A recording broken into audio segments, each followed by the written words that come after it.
It's the end of the day with Ray. Hello, my friends. Hey, today I want to jump on the Sharp Interactive board. I want to go through Xerox's third quarter results. They published them yesterday. After the results were published, the stock market was not excited. Between yesterday and today, the stock's down about 10%. You know, ladies and gentlemen, it was about 3 years ago that I said that I see Xerox as the largest dealer in the world. I explained to you that Xerox, they don't make stuff. You know, they make a couple pieces of equipment in the production space, but everything else they sell, somebody else makes. They put their name on it, they go into market, they sell it, they supply it, they service it. Most of that stuff is print. We all get that. I see Xerox as a barometer for the entire dealer industry. Whether those dealers are just a single line local dealer in a marketplace or whether they're a mega dealer. What's going on at Xerox is an indication of what's going on in the entire industry. Forget about your prejudice of your favorite brand and all that. Put all that aside and just think about what I'm saying. Xerox is the largest dealer in the world. They deliver print equipment to end users, supply and service that equipment. They realize that business print is declining. They realize they have to transition. They realize they have to add other services, cybersecurity, all this other stuff that everybody else is talking about. Everybody realizes this. And I think our industry needs to pay attention. And they need to pay attention hard. As I listen to the conference calls, these earnings calls, one thing I'm starting to realize is the financial analysts are getting a whole lot smarter around our industry. Folks, they're asking some questions and they are this close. They are this close to pulling back the covers and asking some questions that a whole lot of folks don't want to answer. I've been asking some of these questions on the end of the day with Ray of OEMs for a long time now. And I'm telling you, it's not just going to be Ray asking the questions. It's going to be your local banker when you go in to renew your credit lines. It's going to be your investors. It's going to be the people that are looking at these private equity roll-ups and maybe they want to buy them out. Maybe they want to spin them off. They're going to start asking these questions. And I strongly recommend that we learn. That we learn from Xerox, that we learn from HP's another one. HP's the largest OEM in the world. So you got the largest OEM who makes products. We see what's going on with them. You got the largest dealer in the world that delivers print products. We see what's going on with them. So does it really matter if we're only a $10 or $15 million dealer or a $100 million dealer or a $200 million dealer? If we're trying to transition, we're trying to move into other deliverables, we're going to experience the same things. And what we all have to be better at is articulating the revenue and the profit from those other things. Because the analysts are getting really, really close to demanding to know that. Or they're not going to feel good. Everybody in the world knows that the industry drives its revenue from business print.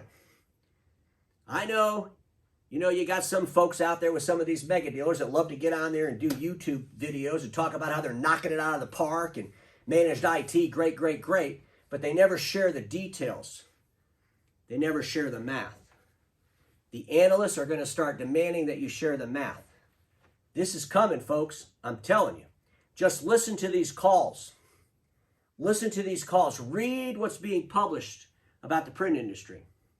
You know, these analysts aren't stupid people. They went home to work during the global pandemic. You know what they didn't do? They didn't print. Okay? And when they hear people talk too much about that, they're thinking to themselves, yeah, we all went home. I didn't have to print a lot. They're going back to the office and they're seeing that there's not a lot of people back. Some days there is, but they're realizing that it doesn't matter how many people are in the office to determine the print level because their companies have put in processes to eliminate the need to print or scan. They're starting to see this stuff. I want to ask everybody watching this a question. Let me just paint a picture for you. Go back to 2019, before this pandemic was even on anybody's radar. It didn't exist. Just go back, early 2019. Early 2019, imagine that somebody stood up and said, by the end of 2022, business print will decline 20%. The world would go nuts. Our industries would go nuts. You'd have people saying 20%, that is huge. We better figure out our human capital situation. Do we have the right people in place to deliver IT? Do we have the right people in place, to get into these broader services? How do we have to redefine our business model so we can deliver these broader services profitably? What do we got to do? We got to start doing this now. 20% decline by the end of 22. Oh my God, that's crazy. Guess what, folks? We got the 20% decline, but we didn't do anything. because we had a global pandemic. We got some help from some governments. I mean, at the end of the day, we're all wondering when the people are going to go back to the office and print. And we got to stop thinking that way. And we got to focus on what we're talking about, because we're all talking about these things, but we got to start holding ourselves accountable to these things. And if we hold ourselves accountable to these things, guess what will happen? We'll drive a bunch of revenue and a bunch of profit from them because we're holding ourselves accountable to them. There's not a person watching me that's in the print business that's not going to sell print till the customer stops buying it. You're going to sell it. It doesn't matter, okay? You're always going to sell print. You're going to supply the print. You're going to service the print. That's what you do. You do that well. Quit focusing on that. Focus on all the other stuff. You'll get that with it. Trust me. None of your reps are going to go in and say, oh, I'm not allowed to sell print. We'll get the print business. We might have to deliver it different. We might have to use e-commerce platforms. Well, we don't. Might not have to. We have to. We'll be using e-commerce platforms. We'll be servicing it a little bit different. We'll be doing things a lot different, but we're still going to deliver it. But the investment communities, your bankers, your employees, everybody in the world wants to know, how are we going to make money and profit off these other things? Because they want the future to be prosperous. And they have to feel good about that future. Let's just jump in here and talk about some things. I put some slides together, folks. And, I'm not going to read all these slides. I strongly suggest that whether it's Xerox or any of the other players in the space, go to their websites and look at their financials and read them and read what they're saying about them. It's interesting stuff.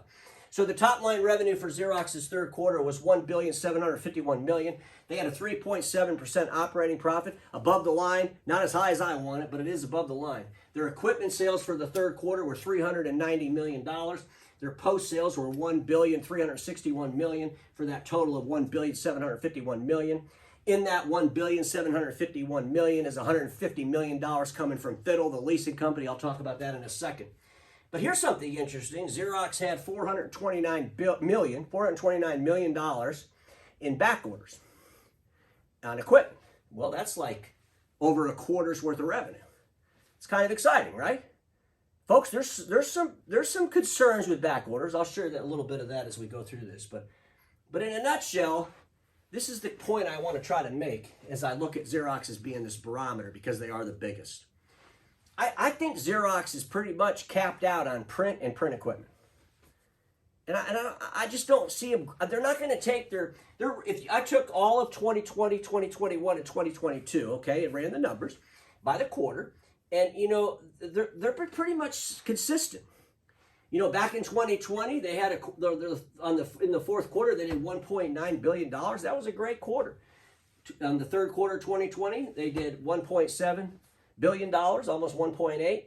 But since then, it's really been in the revenue of, in 2021, we had 1.7, 1.7, 1.7, 1.7. And now we're at 1.6. We're at 1.7. We're at 1.7. Over 7, but under $1.8 billion in total revenue. Do you really think they're going to get the equipment up to $600-700 million? No, they're not. I mean, if they grab some other base out there, sure, they would grow some extra revenue. But we all know that revenue will still decline.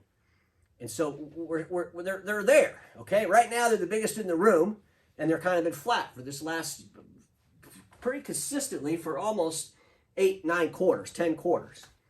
And so that tells you that you got to go into other things, and they know that. They're going into other things. But your dealerships are the same way. If you're real honest with yourself and you're looking at your numbers and you're not adding in all the revenue you just bought from the dealer down the street, okay? If you're just looking at those same serial numbers and where they're at in their volumes, when you look at what you're replacing equipment with and the new sale and how much less it is than the other sale and all the things that go with it, we can't grow business print. So, this page here, they talk about their strategic initiatives, and their strategic initiatives, they're very in line with a lot of other people. They got to digitize their customers. They got to digitize themselves. They got to get into more AI themselves. They got to use robotics more themselves. They got to streamline their processes. Everybody's got to do these same things. They got to cut costs. They got to pay attention to the realities in the market. And all of the OEMs and all of the players in the market have to do this. But I want to focus on their new business and their IT digital services, because as an investor, right, you're thinking, if you're an investor in any company, you want to know what's the IT digital services going to be like? What's the new business going to be like? Because those investors know, well, this company's going to sell print till they don't sell print anymore. Well, they already figured that out. What's the future look like?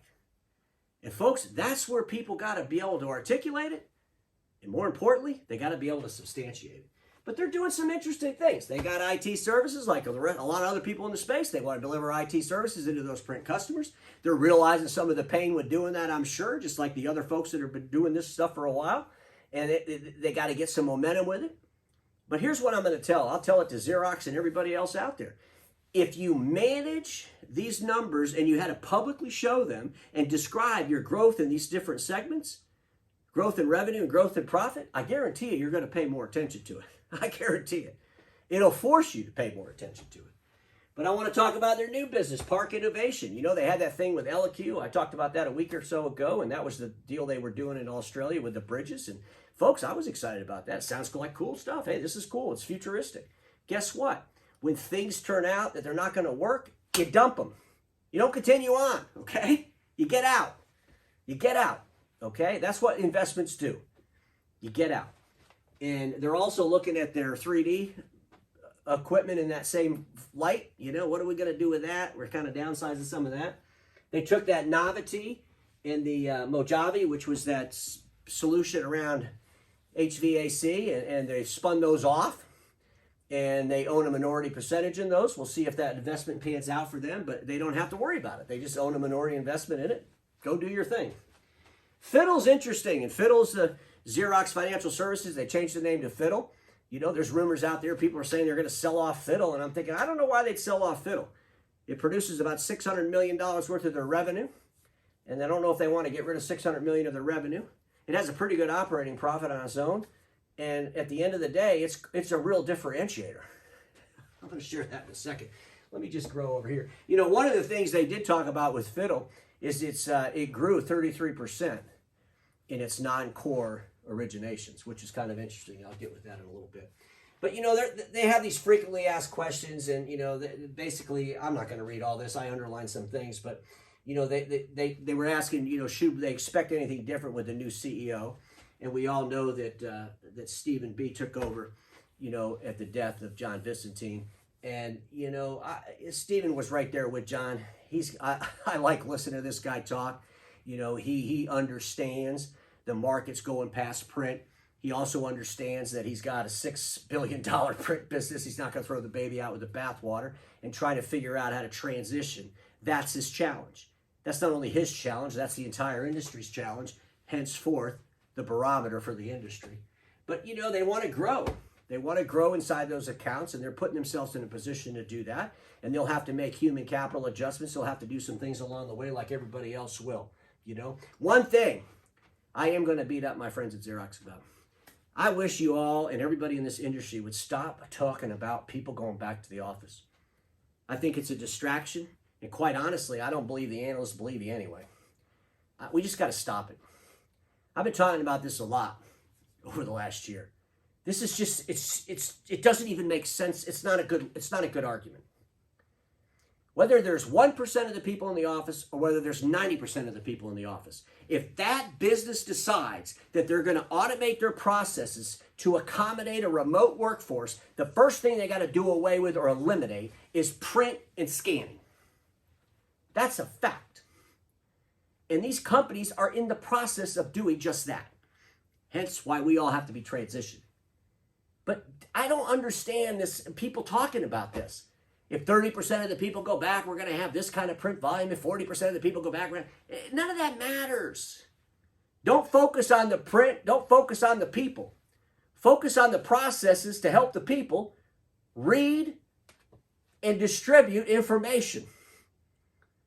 And we all would have to admit they're going to do more of that behind glass. And every day they're going to do more of it behind glass. That's what we got to start focusing on. I just wish people would talk about that more. We got to talk about the processes. And that's for everybody in our industry.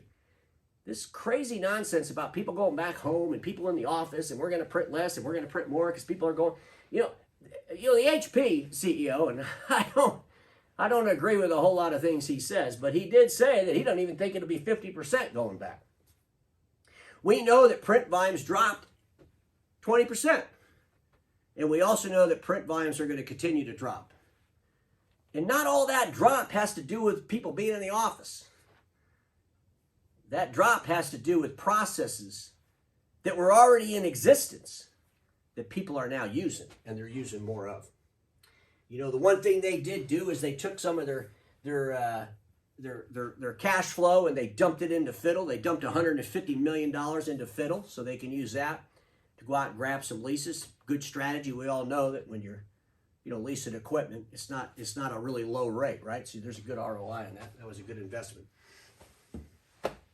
Let's look at Fiddle. You know, folks, Fiddle's interesting to me. And let me just share some things with you. So the total revenue for Fiddle was $150 million for the quarter. Well, while I'm on that subject, I want to talk about something. You know, I see some of these leasing companies out there, and they take their assets that are under lease, and they'll tell the whole world that that's how big their company is. They'll say, we're a $2 billion company. If you're a leasing company and you have $2 billion under assets, that probably means you're about a $350, maybe a $400 million company. Okay? The $3 billion under assets is stuff that's on lease that you paid, the supplier, right? You're collecting money on the money. But at the end of the day, if you look at Xerox's case, they're going to do, $600 million for the year at that run rate. And they're pretty close to that. Last quarter, I think they did $158 million, and the quarter before they did $151 million. So they're going to end up with about $620 million in Fiddle for the year. And they're about $3 billion in assets. So you don't run around and say Fiddle's a $3 billion business. Fiddle's a $600 million business with $3 billion worth of assets. But what Fiddle is to me is really a differentiator for Xerox, the largest dealer in the world. There's a reason why some of these mega dealers do their own financing. Okay? Now, it's pretty risky if you're a $200 or $300 or $400 million company. It could be risky, especially as we go into the times we're heading into. But when you're a global multi-billion dollar company, this is a good differentiator. It allows you to do things in that marketplace that some other people might not be able to do. It makes it a lot easier for you to finance hardware as a service, if you will, so even software as a service. Even services. I mean, folks, there's a lot of things you could do with a leasing company, and I just think that's a great big asset for Xerox. And I think they're going to do some major structural changes, if I had to guess. They changed the name from Xerox Financial Services to Fiddle because they want to go broad. They did 33% growth in originations outside of their core of print, which, by the way, the core of print, that was declined 11%. So I would imagine if you looked at all the leasing companies in the space, that they all have a decline. And they all better start figuring out where they're going to get other originations from. That's a fact of life. But we'll see what they do. But I'm convinced they're probably going to make some structural changes. Maybe they spin this thing out. They own a 51% position on it, but they let it just run on its own. Just let it be its own company. That could possibly happen.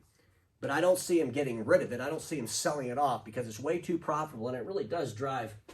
It's $600 million worth of revenue, and that number obviously is only going to go up. They have a lot of aspirations for Fiddle.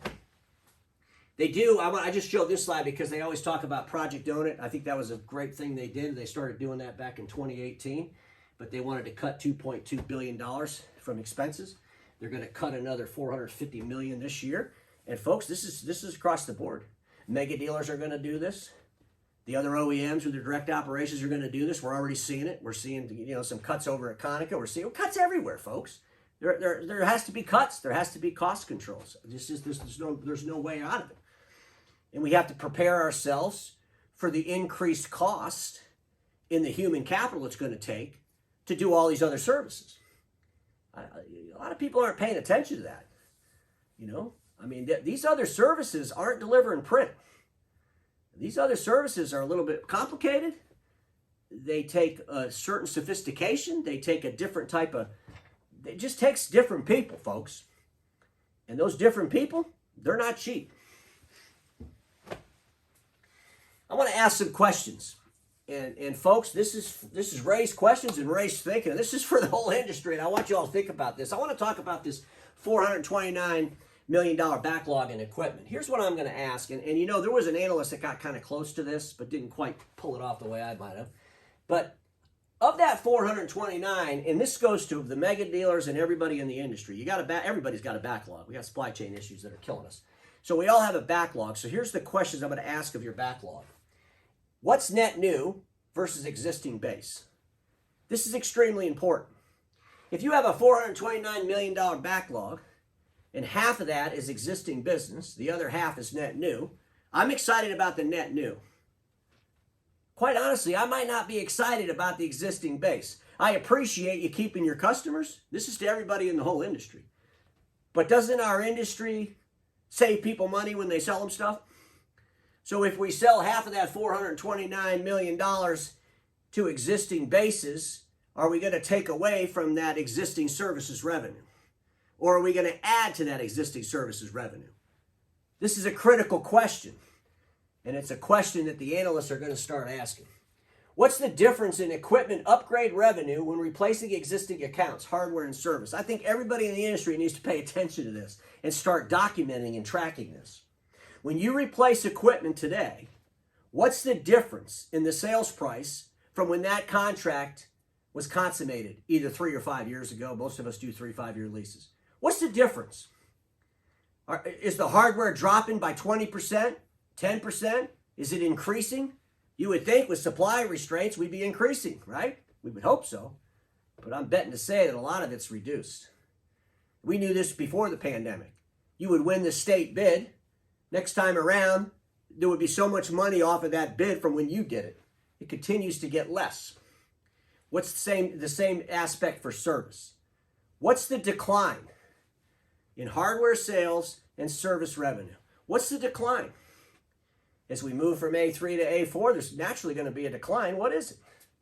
How are you going to replace that revenue, and how are you going to get profit from what you replace? You see why the analysts and the financial people are going to get really, critical as we move forward?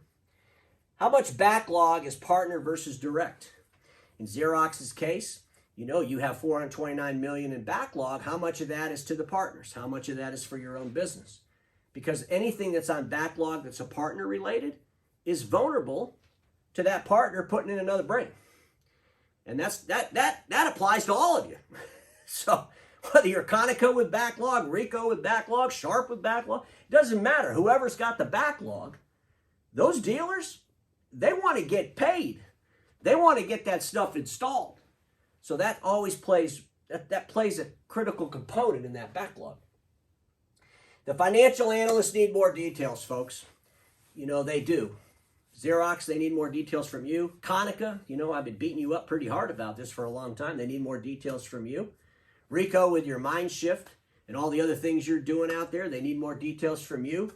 Those dealer friends of mine that are out there bragging about your IT business and all the things you're doing, could you share with the world what you're actually doing with them and share those numbers and those profits? I think you should. I want to talk about, Xerox is doing some interesting things around some of these alternative things. So we know they're in managed IT. We know they're in production print. When I look at Xerox's production print, quite honestly, I wish they'd just get rid of it. I wish they'd take that production print and just sell it off to Conoco or something. It's a small part of the marketplace. I think it's more distraction. It's costly to manufacture all that shit. They could shed themselves of all that and just focus on what they're doing now, business print and getting into other services. That could be interesting to see what they do with production. But they got managed IT, they got software, RPA, they got that Workplace Central, or that Workflow Central. That Workflow Central, those are cool apps. But again, how do we monetize that? What can we share the details, the revenue growth, how many people are loading up those apps? Folks, here's the deal, whether you're Xerox or anybody else, if you put scrutiny on these things, they're going to grow. Or you know what you're going to do? You're going to get rid of them. They're either going to grow, they're going to start producing results, they're going to start producing profits, or you're going to dump them. And you're going to move on to the next thing. And we just need to get past this print stuff. We just need to remember, we're going to print, we're going to sell print, supply it, service it until people don't do it anymore. We don't have to worry about that. Care AR, very interesting. They talked about this on their conference call. They're starting to use that augmented reality in their own service deliverable. They're starting to see results from that. They've talked a little bit about some of the numbers of those results, so that'll be interesting to see how that progresses. But that's future stuff. I can get excited about CareAR, and I am. Augmented reality is definitely going to be the future of service. We all get it. They've gotten some great relationships going on with CareAR. They did some stuff with Lenovo. They had that big investment from ServiceNow. So it's in its world, right? But again, those investors are going to want to know, what's the revenue? What's the profit?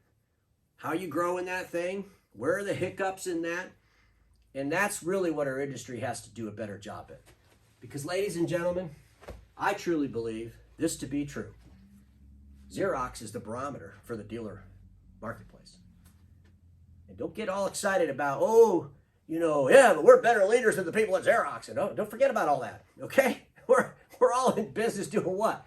Transitioning a print business to deliver broader services. Those broader services include IT and a lot of other things. And we have to make those other things profitable. We have to replace the decline of business print. And we have to be able to satisfy investors that we're on the right road. And then we have to be able to do what? Get off the roads that are the wrong road quickly. And folks, I think Xerox is a great barometer for what's going on. And I'm going to close it by asking you all again, if you had to show your financials every quarter, what would your investors say?